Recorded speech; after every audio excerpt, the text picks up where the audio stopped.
So here we go. We'll start with some oil. And I will need a couple of garlic. Now drop the temperature a bit. I don't want garlic to get burned. Just give the flavor. And some green chilies. Believe me, this is hot. This dish is hot. It's an ingenious Punjabi Chinese recipe. Only Indians could do this. I will never cook this for any Chinese friend. I have to say that. Onions, that can go in. And everything needs to be just cooked very lightly.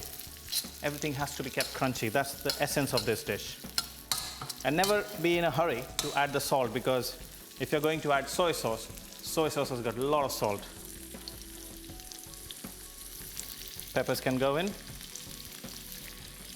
Full heat. And I'm going to serve this with some noodles on the side, so I'm going to stir fry some noodles after this. Look, as the peppers start changing color, now is the time that I would add my paneer in. That should do, in my opinion. That's more than enough.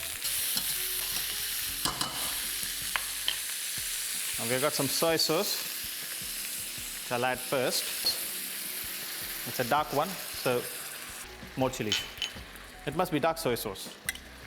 And that would go in. Just about a few teaspoons. Just to thicken the sauce, I got some cornflour. Just to make a quick slurry of that, so that the sauce can thicken.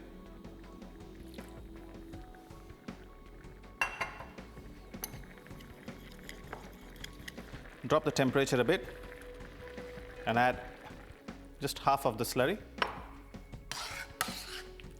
and let it thicken a bit.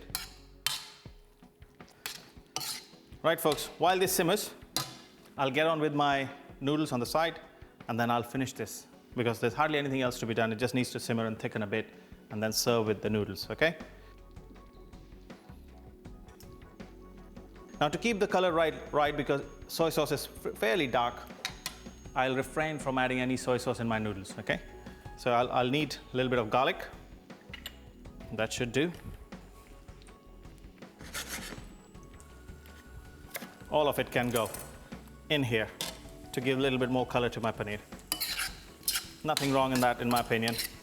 You know, one thing I think I would like to add, and while I'm still cooking, I'm going to ask Louis to bring it to me, is spring onions.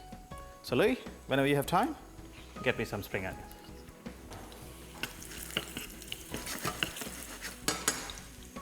Now, as the garlic is colored,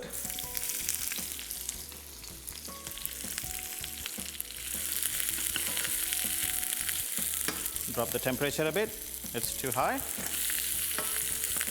But you know, the burnt flavor of garlic in the noodles actually is good.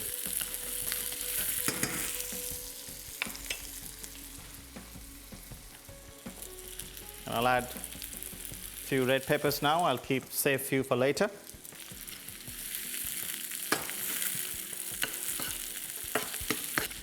Tasted good.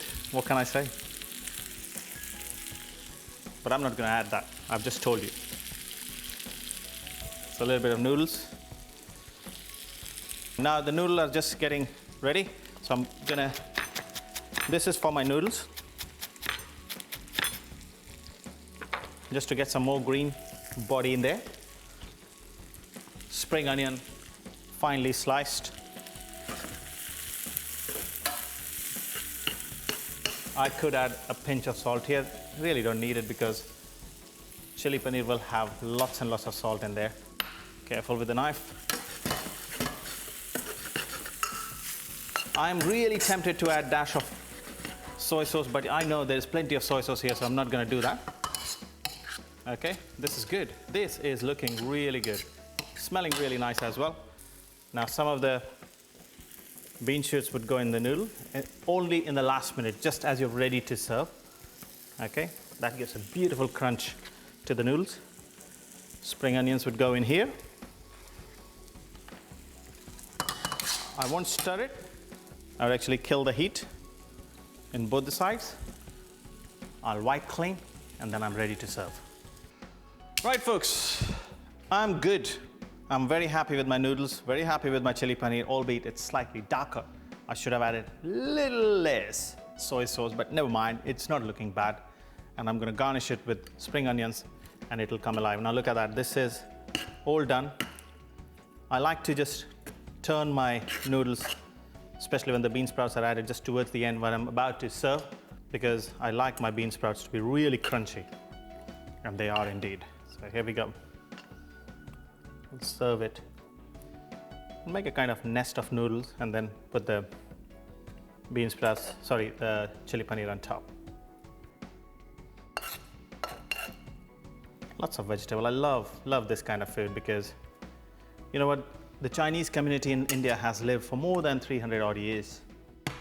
And for this kind of cuisine to come up, it's quite natural.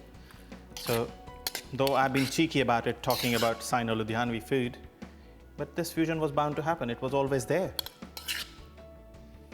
It is dark, I have to say that, and I apologize for making it slightly darker, but trust me, it's not bad. It tastes really good, and it is beautiful. And if you like soy sauce like me, you wouldn't complain. Okay, a little bit more chili can go in. Look at that, it slipped out. And I will just put more spring onions on top. And here we go. Right, so before I dig in, let me tell you how I made it. This is how I went on to cook my chili paneer. So I started with a little bit of oil, added garlic in there, sauteed the garlic, and then added onions and peppers, sauteed onions and peppers, just very lightly. Then I added paneer, I sauteed the paneer, and then I added dash of soy sauce, veg stock, and also a slurry of cornflour, which is very essential. And lots of chilies had gone in, let's not forget that. For noodles, I started with hot oil, garlic again. I sauteed some onions and red peppers, and then added noodles in there. And on top of that, I also added some bean sprouts just to keep the crunchy vegetable in. And then I served it together. Here it is. So on the bed of noodles, stir-fried vegetable noodles, I got my Punjabi style chili paneer.